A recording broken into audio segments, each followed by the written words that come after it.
ప్రియమైన Lord's voice channel వీక్షిస్తున్న వాళ్ళరా, మీ అందరికీ కూడా ప్రభు యేసు యొక్క పునరుద్ధాన శుభాలు తెలియజేస్తూ ఉన్నాను.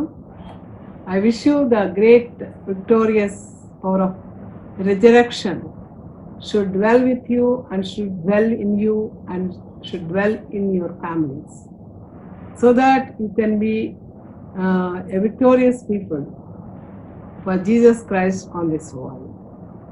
ఈ పునరుద్ధాన పండుగలో మనందరం కూడా యేసుక్రీస్తు వారు దేనికోసం వచ్చారు, ఈ పునరుద్ధానం యొక్క ప్రాధాన్యత ఏమిటి అని ఆలోచించినప్పుడు దావీదు కీర్తనకారుడు 16వ అధ్యాయమును 8 వచనంలో మాట్లాడతాడు. ఏమనంటే ఈ కీర్తన మిక్తాం అని అంటారంట. అంటే ఏంటంటే మూసుకొనుట అని అర్థం, లేదా to cover it or it could mean a covering of the lips, a silent prayer. Cover can also mean atone for, అంటే పస్కా బలి పశువులాగా వధింపబడటం. So miktam means a psalm of atonement. ఈ కీర్తనలో దావీదు మహారాజు దేవునితో సహవాసం చేసి జీవిస్తున్నప్పుడు పొందే ఆనందం గురించి, ఫలితాల గురించి చెప్పారు. ఆ ఫలితాలు మనం నిరంతరం పొందుతూ సంతోషించవచ్చు అని చెప్తూ ఇది దావీదు యొక్క రసిక కావ్యం అని వ్రాయబడింది. ఈ కావ్యాన్ని మెస్సానిక్ కీర్తన అని కూడా అంటారు. ఎందుకంటే ఈ కీర్తన కొత్త నిబంధన గ్రంథంలో మరి అపోస్తలుడైనటువంటి పౌలు గారు చెప్పేటప్పుడు ఇక్కడ పేతురు వాళ్ళు ఉపయోగించిన మాటలు ఏంటంటే అపోస్తల కార్యములు 2:25, 28, 31 వచనాలు, అలాగే 13వ అధ్యాయము 35 నుంచి 37 వచనాలు చూసినప్పుడు వాళ్ళు అక్కడ పీటర్ గారు, పౌల్ గారు ఈ సామ్లో నుంచి మాటలు కొన్ని ఎత్తి చెప్పారు. కనుక ఆయన దేవునితో పొందిన ఆనందాన్ని చెప్తూ ఈ 8-11 వచనాల్లో దేవునిపై తన గురి నిలిపినందుకు ఆయన నాకు కుడి ప్రక్కనే ఉన్నాడు, నేను కదల్చబడిన అంటాడు. అంతేకాదు నా హృదయం సంతోషంతో నిండి ఉంది, నా ఆత్మ ఆనంద పారవస్యాలతో మునిగి ప్రహర్షిస్తుంది అంటాడు. కనుక ఎన్ని శ్రమలు వచ్చినా నా శరీరం కదల్చబడదు అని చెప్తూ యేసుక్రీస్తు వారి యొక్క శ్రమ మరణాల గురించి ఇక్కడ ఒక ప్రాఫెసీ ఇవ్వబడింది. ఏంటంటే యేసుక్రీస్తు వారి శ్రమదనం కొరకు, బలియాగం కొరకు దావీదు ముందుగానే ప్రవర్తించారు. ఏంటంటే నీవు నా ఆత్మను పాతాలను విడిచిపెట్టవు, ఈ పరిశుద్ధిని కుళ్ళు పట్టనీయవు అని అది మెస్సియా కీర్తనగా అపోస్తలుడైన పేతురు, పౌలు గారు క్రీస్తు వారి పునరుద్ధానం గురించి మాటలు మళ్ళా తిరిగి చెప్పబడ్డాయి. కాబట్టి true joy is far deeper than happiness, we can feel joy in spite of our deepest troubles అని చెప్తూ ఇది దేవుల్లో ఉన్నప్పుడు కలిగే ఆనందం చాలా గొప్పది, ఆ ధైర్యం చాలా గొప్పది. కాబట్టి మనం సహజంగా లోకంలో చావు అన్నా సమాధి అన్నా భయపడుతూ ఉంటాం. కానీ యేసుక్రీస్తు మీద ఆధారపడ్డ వారికి నా శరీరం కుళ్ళు పట్టదు, నా ఆత్మ పాతాలను విడిచిపెట్టడు అనేటువంటి నమ్మకాన్ని కలిగి ఉంటారని చెప్పి దావీదు ముందుగానే యేసుక్రీస్తు వారి యొక్క మరణాన్ని గురించి ఆయన మాట్లాడడం చూస్తూ ఉన్నాం.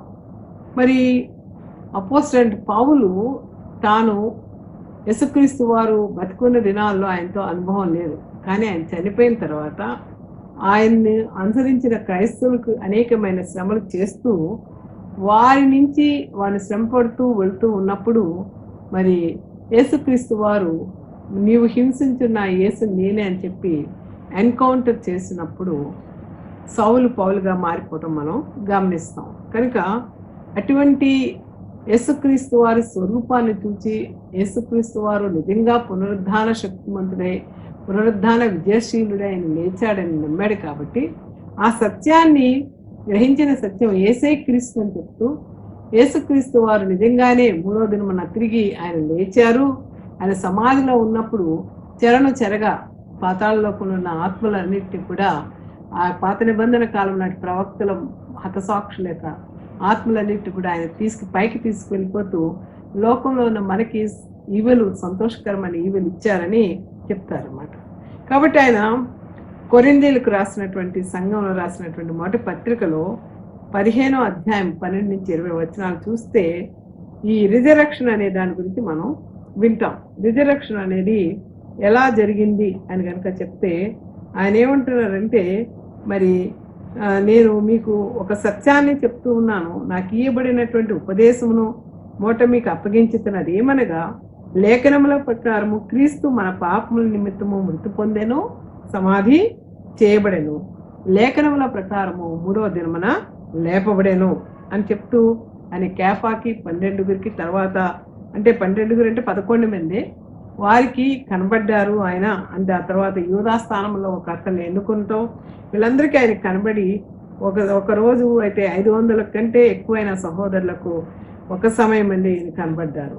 కనుక ఆయన చెప్తూ అందరికీ ఆ కాలంలో కడపట కాలంలో పుట్టిన నా వంటి వాడిని కూడా దేవుడు ఏర్పాటు చేసుకొని ఆయన నాకు కనబడ్డాడు. కాబట్టి నేను అపోస్తులను అనిపించుకోవడానికి యోగ్యుడు కాదు, నేను తక్కువ వాడిని అని చెప్పుకుంటూ ఆయన ఏమిటంటే, నేనేమై ఉన్నాను అదంతా దేవుని కృప, నేను పొందదగిన దానికంటే కూడా శిక్ష పొందాల్సిన వాడిని, కానీ ఆయన కృపను బట్టి నేనేమై ఉన్నానో అదే అయి ఉన్నానని చెప్తూ 12వ వచనంలో అంటాడు, క్రీస్తు మృతుల్లో నుండి లేపబడి ఉన్నాడని ప్రకటించుండగా మీలో కొందరు ఆ యొక్క మృతుల పునరుద్ధానం లేదని ఎట్లు చెప్తున్నారు. ఎందుకంటే గ్రీస్ సంఘంలో ఉన్న గ్రీస్ దేశస్తులు ఎక్కువ మంది కొరింథీ సంఘంలో ఉన్నారు. వాళ్ళకి ఈ యేసుక్రీస్తు వారు లేచారు అని చెప్పినట్టు మాట వాళ్ళకి నమ్మకంగా లేదు. ఎందుకంటే యేసుక్రీస్తు వారు చాలా హీనాత్హీనమైనటువంటి క్రూరమైన నేరస్తులకి ఇచ్చేటువంటి ఆ శిలువ మరణం పొందాడు కాబట్టి ఆయన దేవుడని వారు నమ్మటం లేదు. కాబట్టి ఆయన లేచాడన్నది కూడా వారు నమ్మలేక అపోస్తలుడైన పౌలు గారు చెప్పిన మాటల్ని మళ్ళా వారిలో కొంతమంది మోసగాళ్ళు మళ్ళా వచ్చి వారి యొక్క మనసును మార్చే విధంగా మృదుల పునరుద్ధానం లేదని ప్రకటిస్తుంటే ఆయన వేదనతో ఆ యొక్క జైల్లో నుండి మళ్ళా తిరిగి లేఖన వారికి రాశారు. అందుకే ఆయన ఏమంటారంటే, మృతుల పునరుద్ధానం లేని ఎల్లా క్రీస్తు కూడా లేపబడి ఉండలేదు, క్రీస్తు లేపబడిని ఉండని వల్ల నా ప్రకటన వ్యర్థమే, మీ విశ్వాసమును వ్యర్థమే అంటారు. కనుక ఈ యొక్క పునరుద్ధానం అనేది క్రైస్తవ్యానికి మూల బిందు, మూల పునాది. అది లేకుండా క్రీస్తు వారు లేకపోతే ఆయన కూడా చనిపోయి ఉంటే ఒక హతసాక్షిగా ఉండిపోయేవాడు.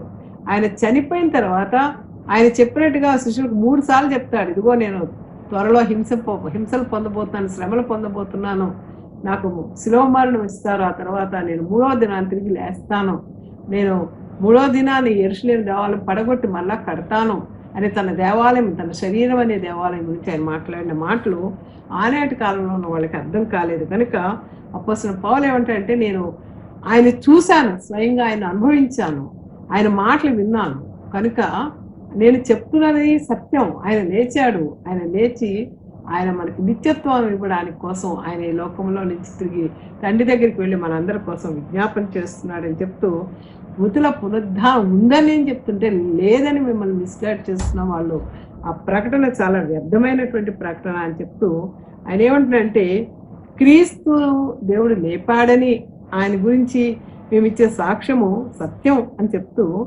ఒకవేళ మృతులు లేపబడిన దేవుడు ఆయన లేపలేదు కాబట్టి మేము దేవుని విషయమే ఎలా కనబడుతున్నాం, అబద్ధ సాక్షులుగా ఉన్నాం అంటాడు. నెగిటివ్ నుంచి పాజిటివ్కి వస్తాడనమాట ఆయన.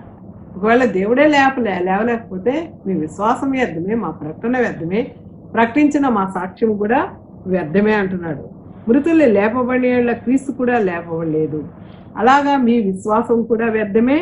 మీరింకనూ మీ పాపాలని విడుదల ఇచ్చేటువంటి దేవుడు చనిపోలేదు కాబట్టి, తిరిగి ఆయన లేవలేదు కాబట్టి అన్ని పశువులు రక్త బలి చేసినట్టుగా ఆయన రక్తం అర్పించి వెళ్ళిపోయాడు అంతే. ఆయనకేం గొప్పతనం లేదు కాబట్టి మీరు ఇంకా మీ పాపాల్లోనే మీరు ఉన్నారు, మీ విశ్వాసం వ్యర్థము అంటున్నాడు. ఇంకా మనం చూస్తే క్రీస్తునందు నిద్రించిన వారు ఆయనతో నమ్మకం ఉండి హతసాక్షులే. మరి ఆ సౌలు ఎంతో మందిని క్రీస్తును అనుసరించిన వారిని ఆ యొక్క రోమా నీరో చక్రవర్తి హింసించినప్పుడు వారిని హింసించడమే తనకు సాధనంగా అనేక మందిని ఆయన హింసించాడు సౌలు కూడా. కనుక అలాంటి వాళ్ళందరూ చాలామంది చనిపోయారు కదా యేసుక్రీస్తు వారిని నమ్మి. వారందరూ కూడా నిద్రపోయి నశించిపోతున్నట్టే, ఎందుకంటే మీరు పునరుద్ధానం లేదంటున్నారు కనుక ఈ జీవితకాలం మట్టుకు మనం నిరీక్షించిన ఎడలా క్రీస్తునందు మనం కూడా దౌర్భాగ్యమే, ఎందుకు పనికిరాని వారం అని చెప్తూ అప్పుడు అంటాడు చివరికి ఏమంటాడంటే, అది వీళ్ళు చెప్పుతున్నటువంటి సిద్ధాంతం ఆయన లేవబడలేదు అనే విషయాన్ని చెప్తూ ఉన్నారు. కానీ ఆయన లేచాడు. ఆయన లేచాడు కాబట్టే ఈరోజు మా యొక్క ప్రకటన విలువైనది, మీ విశ్వాసము విలువైనది, మీ యొక్క క్రియలు విలువైనవి, మీ యొక్క మీ మీరు ఎవరైతే ఆయన యందు నిద్రిస్తున్నారో, ఆయన రక్తంలో ఎవరైతే కడగబడతారో, ఆయన తన పిల్లలుగాను, కుమార్తెలుగాను, కుమారులుగాను ఆయన చేసుకుంటాడు కనుక ఆయన ఏమంటాడంటే, ఇప్పుడైతే నిద్రించిన వారిలో ప్రథమ ఫలముగా క్రీస్తు మృతుల్లో నుండి లేపబడి ఉన్నాడు. కాబట్టి మనుషుల ద్వారా మరణం వచ్చింది, ఆ మనుషుల ద్వారానే మృతుల పునరుద్ధానము కలిగింది అని చెప్తూ, మరి ప్రతివాడు ఆదాము దగ్గర నుంచి పుట్టిన ప్రతి ఒక్కరూ చనిపోవలసిందే. ఆ వరుసలోనే మరి క్రీస్తునందు అందరూ బ్రతికింపబడతారు. ఎందుకంటే ప్రతివాడు తన వరుసలో బ్రతికింపబడును. ప్రథమ ఫలం క్రీస్తు, తర్వాత క్రీస్తు వచ్చినప్పుడు ఆయన వారు బ్రతుకుతారని చెప్పి ఆయన చెప్తూ, ఆ యొక్క యేసుక్రీస్తు వారి పునరుద్ధానం గురించి చెప్తూ, ఈ పునరుద్ధానం మనకి 6 రకాలైనటువంటి మరి వరాల్ని ప్రసాదించింది అంటాడు. ఒకటి ఏంటంటే, క్రీస్తు మృతుల్లో నుండి లేపబడి ఉన్నాడని ప్రకటింపబడుతుండగా మీలో కొందరు మృతుల పునరుద్ధానం లేదని ఎట్లు చెప్తున్నారు అని చెప్తూ, మరి మా ప్రకటన వ్యర్థమే, మా యొక్క విశ్వాసం వ్యర్థమే, మీ విశ్వాసం వ్యర్థమే అని చెప్తూ, కాదు ఆయన లేపబడి ఉన్నాడు కనుక మా ప్రకటన విలువైనది, మీ విశ్వాసము విలువైనది. క్రీస్తు లేపబడి ఉండేలా మా సాక్ష్యం వ్యర్థమే, కానీ క్రీస్తు మృతుల్లో నుండి లేచారు కాబట్టి అపోస్తుల సాక్ష్యం సత్యమే అని చెప్తూ ఆయన ఏమంటారంటే, క్రీస్తు లేపబడని ఉండేలా మీ విశ్వాసం వ్యర్థమే అన్నారు. కానీ మరి ఆయన లేచాడు కాబట్టి మీ విశ్వాసం వ్యర్థం కాదు, మీరు ఇంకా మీ పాపాల్లో లేరు. But since Christ has been raised we are not still on our sins. కనుక stating the negatives in a positive sound, ఆయన ఆ విధంగా నెగిటివ్ నుంచి పాజిటివ్కి వచ్చారు. ఆయన ఏమిటంటే, క్రీస్తు లేపబడని ఉండేలా క్రీస్తునందు నిద్రించిన వారు నశించారు, కానీ క్రీస్తునందు లేచాడు కాబట్టి the death in Christ have not perished, మనం ఎవరు కూడా చనిపోయి కూడా నశించిపోము అని చెప్తాడు. అంతేకాదు మనం అందరము మన జీవిత కాలం అంతా ఆయనతో నమ్మకం కలిగి ఉన్నాం కనుక మనం ఏ విధంగానూ కూడా బాధపడనక్కర్లేదు అని చెప్తూ 6 సత్యాలు ఈ పునరుద్ధానం వలన 6 వరాలు మనం పొందుకుంటాం. ఒకటి, we are forgiven for our sins, మన పాపాలు అన్నీ కూడా ఆయన చనిపోవడం ద్వారా, ఎందుకంటే ఆయన చనిపోతూ ఆ సిలువలో వీరేం చేస్తున్నారు వీరికి తెలియదు కనుక వీళ్ళని క్షమించమని తండ్రిని వేడుకున్నాడు, ఇంటర్సెషనర్గా ప్రార్థన చేశాడు. కనుక మన పాపాల నుండి మనం వేరు చేయబడ్డాం, దేవుని చేత క్షమించబడ్డాం. కనుక మనందరం ఆలోచించండి, మనం ఏదో చెడు చేస్తున్నాం, దీని నుంచి మనకు విడుదల ఎలా వస్తుంది? ములుగుతూ ఉంటారు. కాబట్టి ఈ ప్రతి ఒక్కడు పుట్టిన ప్రతి మానవుడు చనిపోవాల్సిందే, జననం మరణ చక్రాలు తప్ప ప్రతి ఒక్కరి. కానీ ఈ ఉగ్రత నుండి మన పాప విషయం ఎలా తప్పించుకుంటామంటే, how is the resurrection connected to our forgiveness? లేఖనముల ప్రకారం క్రీస్తు వారు మన కొరకు మృతి పొందారు కాబట్టి మనం ఎఫెసీ 1వ అధ్యాయం 7వ వచనం అంటే, దేవుని కృపా మహేశ్వరుని బట్టి ఆ ప్రియుని యందు ఆయన రక్తం వల్ల మనకు విమోచనం, అనగా మన అపరాధములకు క్షమాపణ కలిగి ఉన్నది అంటాడు. కాబట్టి దేవుని పునరుద్ధానానికి మన పాప క్షమాపణకు చాలా ముఖ్యమైన సంబంధం ఉంది. రోమీయులకు రాసిన పత్రిక 4వ అధ్యాయం 25లో అంటాడు, ఆయన మన అపరాధముల నిమిత్తం అప్పగింపబడి మనం నీతిమంతులుగా తీర్చబట్టకై లేపబడెను. So this means that by his death he paid the penalty for our sins and purchased our acquittal, our justification and our forgiveness. కాబట్టి జన్మతః పాపులమైన మనము దేవుడు తన కుమారుని యేసుక్రీస్తు వారిని శిలువ మరణానికి అప్పగించడం ద్వారా మన నీతిమంతులుగా చేసి ఆ నీతిమత్వాన్ని తెలియపరచడానికి దేవుడు యేసుక్రీస్తు వారిని తిరిగి మృతుల్లో నుండి లేపినారు. కనుక మనకి దేవుని నుంచి పాపక్షమాపణ ఉన్నది, అది దేవుని దగ్గర నుంచి మనం ఆయన బిడ్డలుగా ఆయన అంగీకరిస్తాడు, యాక్సెప్టెన్స్ అనేది కూడా మనకి దొరికింది. కాబట్టి మన పాపల విషయమై భయం చెందకుండా దేవుడు ఆయన చనిపోయిన వారి నుండి లేపాడు కనుక మనం ఇక మన పాప కర్మ, జన్మతః కర్మ అనుభవించిన అవసరం లేదు. కానీ దేవుని దగ్గర మనం కంప్లీట్గా స్వాతంత్రాన్ని కలిగి ఉన్నాం. This is the first and most basic longing of our hearts. రెండోది ఏంటంటే, our faith is well founded, మన విశ్వాసము చాలా గట్టి పునాదిని కలిగి ఉంది. అపోస్తల కార్యములు 14 అంటాడు, మృతుల పునరుద్ధానం లేని ఆ క్రీస్తు కూడా లేపబడి ఉండలేదు. మరి క్రీస్తు లేకపోతే ఆ ప్రకటన వ్యర్థమే, వారి సాక్ష్యం వ్యర్థమే అని పదే పదే పౌలు చెప్తూ ఉన్నాడు. కనుక మనం నీ నమ్మిక చెప్పున నీకు జరుగును కాక, ఎంతో మందికి దేవుడు ఆయన దగ్గర హీలింగ్కి వెళ్ళినప్పుడు ఆయన వ్యక్తి చెప్పాడు, నీ నమ్మిక చెప్పున నీకు జరుగును గాక అని చెప్పాడు. అంతేకాదు ఆయన నిన్ను 10 మంది ఏట తన బిడ్డగా చులకన కానివ్వడు, క్రిందకి దిగజారనివ్వడు. He will always be there. We want to become, we were made for it. God put man and women in the Garden of Eden to glorify God, trusting Him for everything they needed. కానీ అపవాది మనల్ని మోసం చేసినప్పుడు వారు దేవుని మాటను అతిక్రమించారు. కానీ దేవుడు మరలా ఏ స్త్రీ వల్ల పతనం అయిపోయిందో మానవుని సృష్టి, ఆ స్త్రీ ద్వారానే మరలా రక్షణ భాగ్యం కలగడానికి యేసుక్రీస్తు వారిని పేద కని అయిన మరియ తల్లిగా చేసి ఆమె నుంచి స్త్రీలందరినీ కూడా ఆయన ఉన్నతమైన స్థాయి కల్పించడానికి ఆయన కాలంలో మరి సమరయ స్త్రీ దగ్గరికి వెళ్ళడం, అలాగే మగ్ధలేని మరియను దెయ్యాల నుంచి విడిపించటం, మనం అనేక మంది స్త్రీలు వ్యాధిగ్రస్తులైన వారిని బాగు చేయటం, ఇవన్నీ చూసినప్పుడు స్త్రీలకి సముచితమైన స్థానాన్ని ఆయన ఇచ్చారు. కాబట్టి ఆయన మరణపు ముళ్ళు తెంచేసి మనకి సమస్తమైన విజయాన్ని ఇచ్చారు. కనుక ఆయన నమ్మిన వారు నీతిమంతులుగా దీవించబడతారు.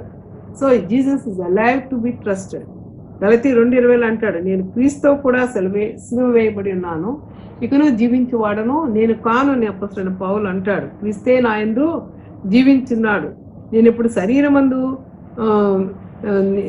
నివసించిన జీవితం నన్ను ప్రేమించి నా కొరకు తను తాను అప్పగించుకున్న దేవుని కుమారి అందలి విశ్వాసం వలన నేను జీవించి ఉన్నాను అని చెప్తా ఉన్నాడు. కాబట్టి అపోస్తలులు ప్రకటించింది సత్యమే.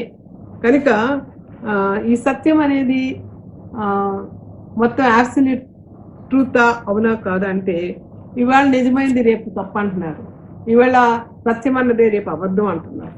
కానీ దేవుని వాక్యంలో మొత్తం దేవుడు తిరిగి లేచాడు, మన పాపాల నుంచి మనకు విడుదల ఇచ్చాడు.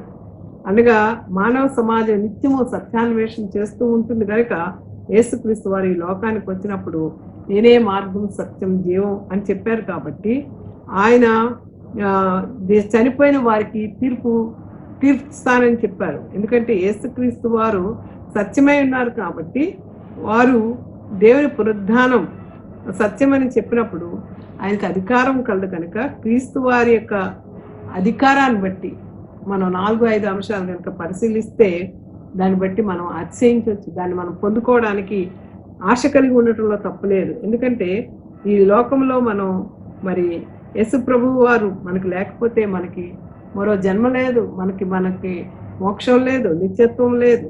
కాబట్టి మనం ఆయన మరణాన్ని గెలిచి తిరిగి లేచారు కాబట్టి యేసుక్రీస్తు వారిలో జీవాన్ని మనం పొందుకోవచ్చు. అంతేకాదు మన జీవితం అంతా కూడా విలువైన జీవితంగా ఆ పునరుద్ధాన వార్త వల్ల మనం అందరికీ కూడా అది ఒక పెద్ద మూలాధారంగా అయింది. కనుక ఈరోజు మనం ఆయన చెప్పినట్లు చేయడం, ఆయన వెంబడించడం చూసే వాళ్ళకి మిద్దిగా ఉండొచ్చు, కానీ భ్రమంలో జీవించి మతిలేని వారిని చూసి మనం జాలిపడతాం కదా. కానీ ఆయన చావు నుండి లేవడం, సజీవుడై యుగయుగాలు తరతరాలు మనల్ని పాలించటం, ఆయన పట్ల మనం చూపే విధేయత ప్రేమ, మనల్ని మనం త్యజించుకోవడం, నిజంగానే ఆయన కొరకు మనం చేయాలని ఆశపడటం తప్పు కాదు. కాబట్టి ఒకసారి పౌలు చెప్పినట్లుగా మేము దృశ్యమైన వాటిని చూడక అదృశ్యమైన వాటిని నిదానించి చూస్తున్నామని 2 కొరింథీ 4:17 అంటాడు. కాబట్టి మన జీవితాన్ని మంచిగా వాటి కోసం పనిచేయాలని ఒక ప్రత్యేకమైన గుర్తింపు ఉపయోగం కలిగి ఉండాలని ఆశిస్తాం. అయితే ఈ విషయమే అపోస్తలుడు ముందు ఎరిగిన వాడే నా అపోస్తలుల కార్యములు 15:50 అంటాడు, కాగా నా ప్రియ సోదరులారా మీ ప్రయాసం ప్రభునందు వ్యర్థం కాదని గుర్తిరిగి స్థిరులను కదలని వారును ప్రభు కార్యాభివృద్ధి ఉంది ఎప్పటికీ ఆసక్తులై ఉండి అని చెప్తాడు. కనుక దేవుడిచ్చిన శ్రేష్టమైన వరం ఈ జీవితం. మానవ జీవితం చాలా అల్పంగా ఎంచుకుంటున్నారేమో, ఇది దేవుడు మనకిచ్చినటువంటి శ్రేష్టమైన వరం. కనుక మనందరి జీవితాల్లో ఉండే ప్రధానమైన కోరిక ఏమిటంటే ఈ నా పనికి మాలిన జీవితం ప్రయోజనకరంగా మారాలి అనుకోవాలి. కాబట్టి ఇప్పుడు చాలామంది సమాధుల దగ్గరికి వెళ్ళి చూస్తూ ఉంటే కొన్ని సమాధులు ఏం చెప్తాయంటే నేను నా జీవితాన్ని వ్యర్థం చేసుకున్నానని చెప్తాయి మనకి. కొన్ని సమాధులు నేను ప్రభు కొరకు ప్రయాసపడ్డానని చెప్తాయి. కాబట్టి ఈరోజు మన జీవితాన్ని వ్యర్థం చేసుకోక్కర్లేదు. ఎందుకంటే క్రీస్తు వారు చనిపోయి లేచారు కనుక మనం ఆయన నమ్మినప్పుడు మనం మరణాన్ని జయిస్తాం కనుక ఆయన పేరట మనం ఏమి అడిగినా కూడా ఆయన మనకు శక్తిమంతుడు. ఆయన పునరుద్ధాన శక్తిని మనకిచ్చి బలహీనంగా ఉన్న మనల్ని బలవంతులుగా చేసి ఆయన యొక్క బలంలో ఆయన శక్తిలో మనం నిలబెడతారు కనుక మన జీవితం విలువైనదిగా నిత్యత్వం కూడినదిగా ఉంటుంది కనుక అలాంటి జీవితం పొందుకోవడానికని మనం ఆశించడంలో తప్పులేదు. కనుక గతంలో నిద్రించిన వారందరూ మళ్ళా దేవుని యందు విశ్వాసం నుంచి చనిపోయిన వారందరూ కూడా ఆయన అంటాడు కదా, నా యందు విశ్వాసం నుంచి చనిపోయినాను వాడు బ్రతుకుతాడు అంటాడు. కనుక those who have fallen asleep for life.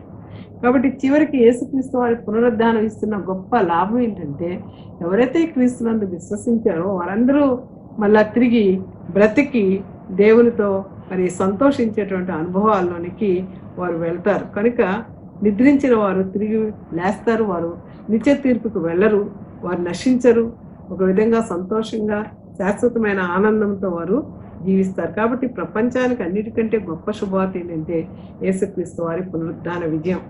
వారు అనగా తండ్రి కుమారుడు మరి ఇరువురు మనలో ఉండగా మనకు సంతృప్తి కలిగేలా మనతో జీవిస్తారన్న వార్త ఎంత గొప్ప సువార్త. అందువల్ల నిత్యము పరలోకపు తండ్రి తన కుమారుడైన యేసుక్రీస్తు వారి మరణం లేపి మన పాపల కొరకు విమోచన క్రయధనంగా సమర్పించినందున మనం చనిపోయిన ఆయనతో తిరిగి జీవిస్తాము. కాబట్టి ఆయన మరణానందువలన ఆయన మరణం పొంది తిరిగి లేచినందువల్ల ఏమిటి ప్రయోజనాలు ఉన్నాయంటే మన పాపలకు క్షమాపణ ప్రసాదించే దేవునిగా యేసుక్రీస్తు వారిని మనకి ఇచ్చినందున మనకు సంపూర్ణ పాప క్షమాపణ కలుగుతుంది.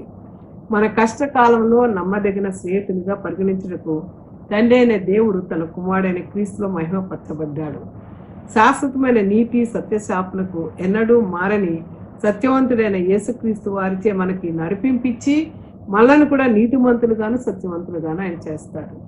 మన జీవితం చూసి మన మీద మనమే జాలిపడేలా చేయడు ఆయన. ఎందుకంటే జీవితాన్ని ఆశించేలా చేస్తాడు. వ్యర్థమైన పరిచర్య ఇవ్వక ఫలప్రదమైన పరిచర్య మనకి ఇవ్వబడుతుంది. మనం చేస్తున్న పరిచర్యలో యేసుక్రీస్తు వారి మహిమతో కలిసి ఉండే మన జీవిత ఆశను ఆయన నెరవేరుస్తారు. కాబట్టి నా హృదయ కోరిక ఏమిటంటే మీరందరూ దయచేసి మీ హృదయాలను దేవుని తట్టు తిప్పుకొని దేవునికి మహిమ కలుగును గాక అని చెప్పండి. వధింపబడిన గొర్రెపిల్ల తన రక్తముతో మనల్ని విమోచించిన దేవుడు శక్తియు ఐశ్వర్యమును జ్ఞానమును బలమును ఘనతయు మహిమయు స్తోత్రమును పొంద అర్హుడని గాన ప్రతిగానాలతో గొప్ప స్వరంతో మీరు చెప్పండి అని వస్తున్నటువంటి యోహాను బాప్తిస్మ యోహాను పరిశుద్ధుడైన యోహాను ప్రకటన గ్రంథం 5:12 మనం చెప్పడం జరుగుతుంది. అదేవిధంగా ప్రభువుని నమ్ముకున్నటువంటి మగ్దలేని మరియా 7 దెయ్యాల చేత ఎంతగానో హింసింపబడిన స్త్రీ ఆమె ప్రేమతో మరి ఆదివారం తెల్లవారుజామున లేచి ఆయన శరీరానికి సుగంధ లేపనాలు రాయాలని ఎంతో కష్టపడి వెళ్ళినప్పుడు అక్కడ దేవుని యొక్క శరీరము కనబడలేదు.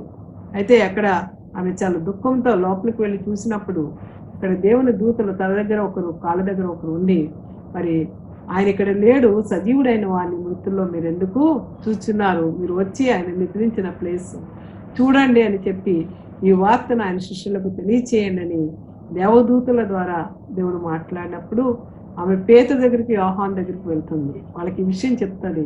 లేదు మన దేవుడు ఎవరో ఎత్తుకెళ్ళిపోయారు, ఆయన లేడు అని చెప్పినప్పుడు వారు ఆ విషయం దేవుడు ఆయన పునరుద్ధానం గురించి చెప్పిన మాటలన్నీ మర్చిపోయారు. మగవాళ్ళకి దేవుడు ఎందుకు కనబడలేదని కొంతమంది ప్రశ్న వేస్తారు.